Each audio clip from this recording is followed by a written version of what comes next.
Assalamualaikum warahmatullahi wabarakatuh. Perkenalkan, nama saya Muhammad Ripa dari SMK Pelita Ciampea 2. Di sini saya akan menjelaskan tentang CPC, CIT, RPL, dan FLM.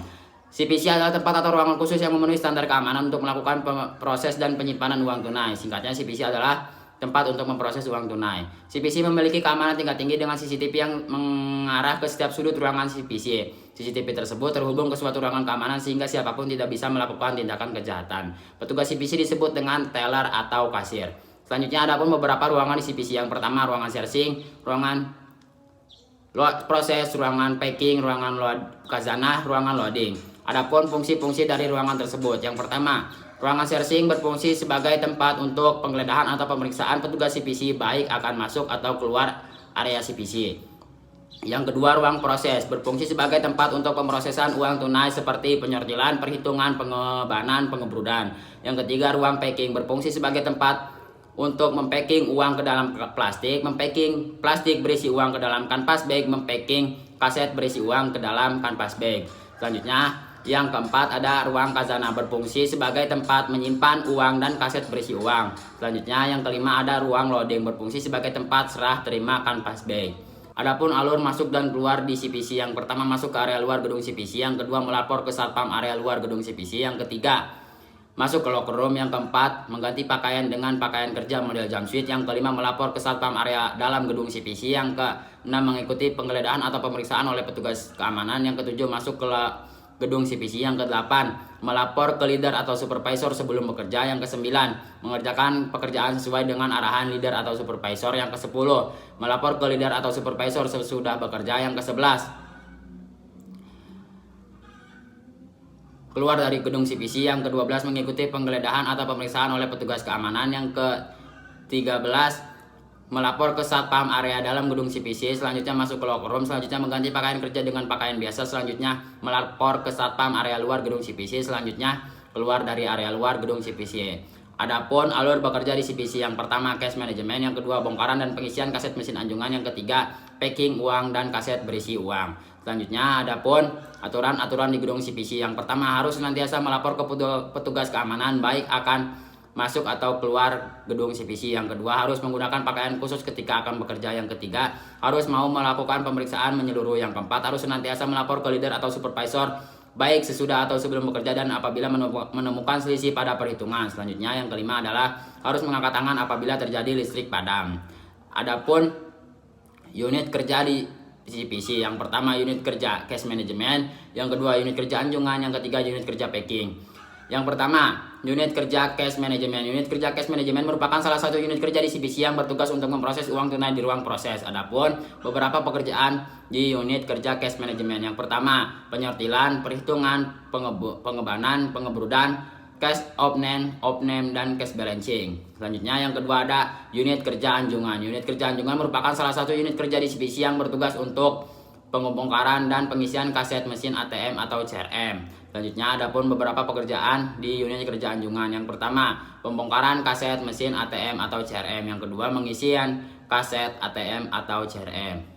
Selanjutnya ada pun prosedur pembongkaran kaset mesin anjungan. Yang pertama, mengosongkan meja kerja dari segala hal yang tidak diperlukan saat bongkaran. Yang kedua, menunjukkan receipt printer dan from or ke CCTV. Yang ketiga, menunjukkan nomor kanvas bag ke CCTV. Yang keempat, merusak seal kanvas bag. Yang kelima, membuka kanvas bag. Yang keenam, mengeluarkan kaset dari kanvas bag. Yang ketujuh, menunjukkan kondisi kaset dan nomor seal kaset ke CCTV. Yang kedelapan, merusak seal kaset. Yang kesembilan, membuka kaset. Yang kesepuluh, mengeluarkan uang dari kaset. Yang kesebelas, menyimpan kaset yang uangnya telah dikeluarkan ke bawah meja kerja. Yang ke-12, menghitung uang dengan mesin hitung. Yang ke-13, mengikat uang yang telah dihitung. Yang ke-14, menunjukkan kumpulan uang yang telah dihitung ke CCTV. Yang ke-15,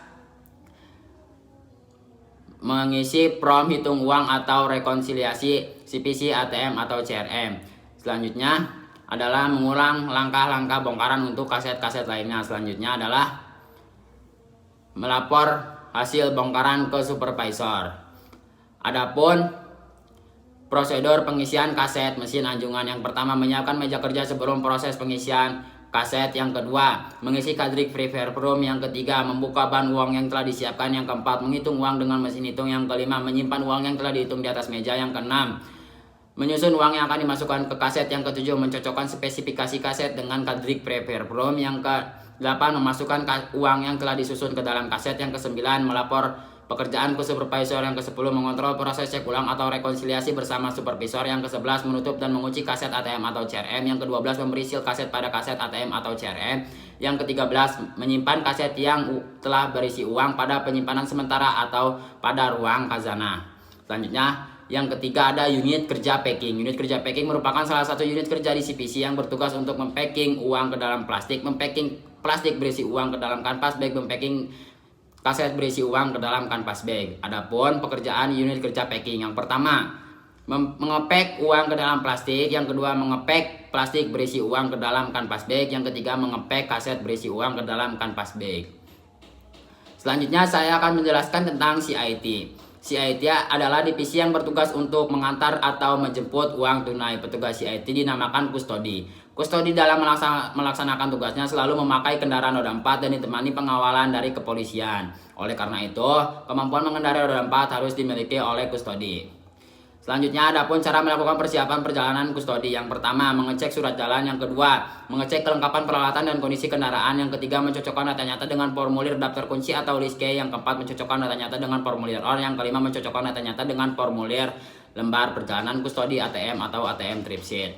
Selanjutnya, adapun cara melakukan perjalanan kustodi. Yang pertama, memasuki kendaraan roda 4. Yang kedua, mengecek segala komponen kendaraan sebelum perjalanan. Yang ketiga, melakukan perjalanan ke lokasi tujuan. Yang keempat, melakukan pemberhentian di lokasi tujuan. Yang kelima, keluar dari kendaraan roda 4. Selanjutnya, adapun jenis-jenis transaksi di CIT. Yang pertama ada account onset atau COS. Adalah sistem transaksi antara kustodi dan nasabah di mana kustodi melakukan perhitungan uang per lembar dengan didampingi atau disaksikan nasabah. Kemudian yang kedua ada bulk bundle contents atau BBC atau global count atau GC. Adalah sistem transaksi antara kustodi dan nasabah di mana kustodi melakukan perhitungan uang secara global per bundle dengan didampingi atau disaksikan nasabah. Kemudian yang ketiga ada side to contents. Side to contents adalah sistem transaksi antara kustodi dan nasabah di mana kustodi tidak melakukan perhitungan melainkan melakukan pencocokan nomor kanvas bag dan secure bag dan dengan yang tertera di formulir OR dan dengan didampingi atau disaksikan nasabah. Kemudian saya akan menjelaskan tentang RPL. RPL adalah proses pergantian kaset mesin ATM atau CRM dengan kaset baru yang berisi uang. Petugas replenishment berangkat bersama petugas kustodi menggunakan kendaraan roda 4. Dalam melaksanakan tugasnya, petugas replenishment ditemani oleh satu orang pengawalan petugas keamanan untuk melakukan pergantian kaset mesin ATM atau CRM dengan dual control. Dual control adalah prosedur pengerjaan mesin anjungan yang dimana petugas tidak boleh melakukan tugasnya seorang diri, melainkan harus ditemani oleh petugas keamanan atau petugas lainnya. Selanjutnya adapun persiapan perjalanan petugas RPL. Yang pertama mengecek surat jalan, yang kedua mengecek kelengkapan peralatan dan kondisi kendaraan, yang ketiga mencocokkan data nyata dengan formulir daftar kunci atau list K, yang keempat mencocokkan data nyata dengan formulir OR, yang kelima mencocokkan data nyata dengan formulir lembar perjalanan kustodi ATM atau ATM trip sheet. Selanjutnya adapun cara mengecek perlengkapan petugas RPL. Yang pertama mengecek kunci MTC atau RPL, yang kedua mengecek kunci cencon, yang ketiga mengecek seal, yang keempat mengecek stiker, yang kelima mengecek admin card, yang keenam mengecek trip sheet, yang ketujuh mengecek berita acara, yang kedelapan mengecek amplop coklat, yang kesembilan mengecek disket, yang kesepuluh mengecek CD, yang kesebelas mengecek kunci ATM atau CRM. Selanjutnya adapun cara mengecek perlengkapan petugas RPL. Yang pertama mengecek kunci mobil, yang kedua mengecek STN kunci berangkas, yang ketiga mengecek STNK, yang keempat mengecek kunci roda dan dongkrak, yang kelima mengecek ban cadangan. Selanjutnya adapun cara melakukan perjalanan petugas RPL. Yang pertama memasuki kendaraan roda 4, yang kedua mengecek segala komponen kendaraan sebelum perjalanan, yang ketiga melakukan perjalanan ke lokasi tujuan, yang keempat melakukan pemberhentian di lokasi tujuan, yang kelima keluar dari kendaraan roda 4. Selanjutnya adapun cara replenishment pada mesin ATM. Yang pertama memeriksa kondisi mesin secara keseluruhan atau cek di PES, yang kedua membuka pas di atas, yang ketiga mengubah mode normal menjadi mode SOP, yang keempat masuk ke menu replenishment, yang kelima melakukan print counter, yang keenam melakukan clear cache, yang ketujuh melakukan print counter, yang kedelapan membuka pintu pas ke bawah, yang kesembilan membuka berangkas, yang kesepuluh mengeluarkan kaset atau cartridge atau box denominasi, yang kesebelas mengeluarkan kaset atau cartridge atau box reject retext baru, yang ke-13 Yang ke-12 memasukkan kaset atau cartridge atau box reject atau reteks baru. Yang ke-13 memasukkan kaset atau cartridge atau box denominasi baru. Selanjutnya melakukan ADD case. Selanjutnya melakukan print counter. Selanjutnya melakukan test case atau test dispenser. Selanjutnya melakukan print counter. Selanjutnya melakukan admin card. Selanjutnya menutup berangkas. Selanjutnya menutup pintu paskia bawah. Selanjutnya mengubah kembali mode SOP ke mode normal. Selanjutnya menutup paskia bawah atas. Selanjutnya mengisi formulir replenishment. Selanjutnya adapun cara replenishment pada mesin CRM. Yang pertama, memeriksa kondisi mesin secara keseluruhan atau cek device. Yang kedua, membuka paskia bawah untuk masuk ke menu SOP. Yang ketiga, masuk ke menu replenishment. Yang keempat, melakukan print counter. Yang kelima, melakukan clear cache. Yang keenam, melakukan print counter. Yang ketujuh, membuka berangkas. Yang kedelapan, mengeluarkan kaset atau cartridge atau box denominasi. Yang kesembilan, mengeluarkan kaset atau cartridge atau box reject atau reteks. Yang ke-10, memasukkan kaset atau cartridge atau box reject atau reteks baru. Kemudian yang ke-11, memasukkan kaset atau cartridge atau box denominasi baru. Yang ke-12, melakukan ADD case. Yang ke-13, melakukan print counter. Yang ke-14, melakukan test case atau test dispenser. Yang ke-15, melakukan print counter. Yang ke-16, melakukan admin card.